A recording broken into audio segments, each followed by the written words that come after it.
जय श्री राम। प्रिय मेरे दोस्तों, आज मैं आपके लिए माघ मातम का 18वां अध्याय लेकर आया हूँ। ध्यान से सुने कि यह कथा सुनने से समस्त पापों को नष्ट करके स्वर्गलोक में मनुष्य जाता है। कृपया लाइक करो, सब्सक्राइब करो और शेयर करो। श्री वशिष्ठ ऋषि कहने लगे कि हे राजन, मैंने दत्तात्रेय जी द्वारा कहा माघ मास महात्म कहा, अब माघ मास के स्नान का फल सुनो। हे परम तप्पा, माघ मास में स्नान सब जगों व्रतों का और तपों का फल देने वाला है। माघ मास स्नान करने वाले स्वयं तो स्वर्ग में जाते ही हैं, किंतु उनके माता पिता और दोनों के कुलों को भी स्वर्ग प्राप्त होता है। माघ मास में स्नान करने वाले दुराचारी और कुकर्मी मनुष्य भी पापों से मुक्त हो जाता है। और इस मास में हरि का पूजन करने वाले पाप समुद्राय से छूटकर भगवान के शरीर वाले हो जाते हैं। यदि कोई आलस से भी माघ मास में स्नान करता है, उसके भी सब पाप नष्ट हो जाते हैं। जैसे गंधर्व कन्याएं राजा के श्राप से भयंकर कल को भोगती हुई लोमस ऋषि के वचन से माघ में स्नान करने से पापों से छूट गई। यह वार्ता सुनकर राजा दिलीप विनय से पूछने लगा कि हे गुरुदेव, ये कन्याएं किसकी थी? उनको कब और कैसे श्राप मिला? उनका नाम क्या और उन्होंने क्या थे? और ऋषि के वाक्य से कैसे श्राप मुक्ति हुई? और उन्होंने कहाँ पर स्नान किया? आप विस्तार पूर्वक सब कथा कहिए। वशिष्ठ जी कहने लगे, हे राजा, जैसे अरणी से स्वयं अग्नि उत्पन्न होती है, वैसे ही यह कथा धर्म और संतान उत्पन्न करती है। हे राजन, सुख संगति नामक गंधर्व की कन्या का नाम मोहिनी था। सुशीला तथा स्वर वेदी के सुंबरा, चंद्रकांत की सुतारा तथा सुप्रभा की कन्या चंद्रिका, ये सब पांच सब समान आयु वाली तथा चंद्रमा की जैसी कांति वाली और सुंदर थी। जैसे रात्रि को चंद्रमा शोभ्यमान होता है, वैसे ही पुष्य की कलियों के समान खिली हुई ये अप्सराएं थी। ऊंचे पयोधर बालों, पद्मनी वैशाख मास की कामनी यौवन दिखाती हुई, नवीन पत्तों वाली लता के सदृश गोरे रंग, सोने के सदृश चमकती हुई और सोने के अलंकारों से सुशोभित सुंदर वस्त्र धारण करे हुए, अनेक प्रकार के गाने और बीड़ा अन्यथा बांसुरी तथा दूसरे बाजे बजाने में प्रवीण और ताल स्वर तथा नृत्य कला में निपुण थी। इस प्रकार वे कन्याएं क्रीड़ा करती हुई कुबेर के स्थान में विचरती थी। एक समय कौतुकवश माघ मास में एक वन में दूसरे वन में विचरती हुई मदिरा के पुष्प तोड़कर सरोवर पर गौरी पूजा के लिए गई। स्वच्छ जल के सरोवर पर स्नान करके वस्त्र धारण कर मौन हो बालू मिट्टी की गरी बनाकर चंदन कपूर कुकुम और सुंदर कमलों से उपचार सहित पूजन कर ये पांचों कन्याएं ताल में नृत्य करने लगी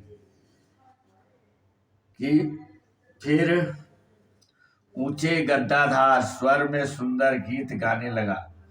जब एक कन्याएं गाने और नाचने में लीन हो गई तो उस अच्छोद नामक उत्तम तीर्थ में वैदनिष्ठ नाम के मुनि के पुत्र अगिन तप ऋषि स्नान के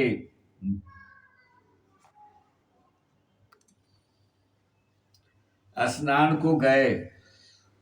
वह युवा ऋषि सुंदर मुख, कमल सदृश नयन, विशाल छाती, सुंदर भुजाओं वाला, दूसरे कामदेव के समान था।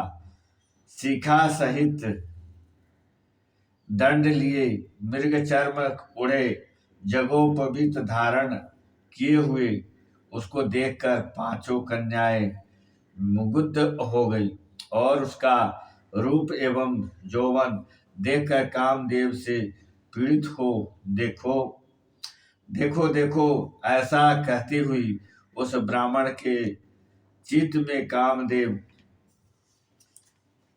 कामदेव का ध्यान उत्पन्न करने लगा और आपस में विचार करने लगी कि यह कौन है। रति रहित होने से कामदेव नहीं, एक होने से अश्वनी कुमार नहीं, यह कोई गंधर्व या किन्नर या काम रूप धारण कर कोई सिद्ध या कोई किसी ऋषि का श्रेष्ठ पुत्र या मनुष्य है। कोई भी हो, ब्रह्मा जी ने इसको हमारे लिए बनाया है। जैसे पूर्व कर्म के प्रभाव से संपत्ति प्राप्त होती है, वैसे ही गौरी जी ने हम कुमारियों के लिए श्रेष्ठ वर दिया है और आपस में यह तुम्हारा वर है या मेरा अथवा सबका, ऐसा कहने लगी। जिस समय उस ऋषि पुत्र ने अपनी मध्यांत की क्रियाएं करके ऐसे वचन सुने तो वह सोचने लगा कि यह तो बड़ी समस्या उत्पन्न हो गई। ब्रह्मा विष्णु महेश आदि देवता तथा बड़े जोगीश्वर भी स्त्रियों के ब्रह्म जाल में मोहित हो गए हैं। इनके तीक्ष्ण बाणों से किसका मन रूपी हिरण घायल नहीं हो सकता। जब तक नीति और बुद्धि रहती है तब तक पाप से भय रहता है। जब तक तप की गंभीरता रहती है, यम विधि का पालन होता है, तब तक मनुष्य स्त्रियों के काम रूपी बाणों से बिंधा नहीं जाता। ये मुझे उन्मत्त और मुग्ध कर रही है। किन गुणों से धर्म की रक्षा हो सकती है? स्त्रियों के मांस, रक्त, मूल, मूत्र से बने घृणी और अशुद्ध शरीर में कामी लोग ही सुंदरता की कल्पना करके रमण कर सकते हैं। शुद्ध बुद्धि वाले महात्माओं ने स्त्रियों के पास रहना कष्टकारक कहा है।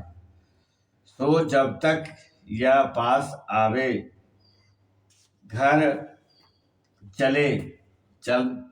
चलना चाहिए। अतः जब तक वह उसके पास आई, वह जोग बल से अंतर्ध्यान हो गया।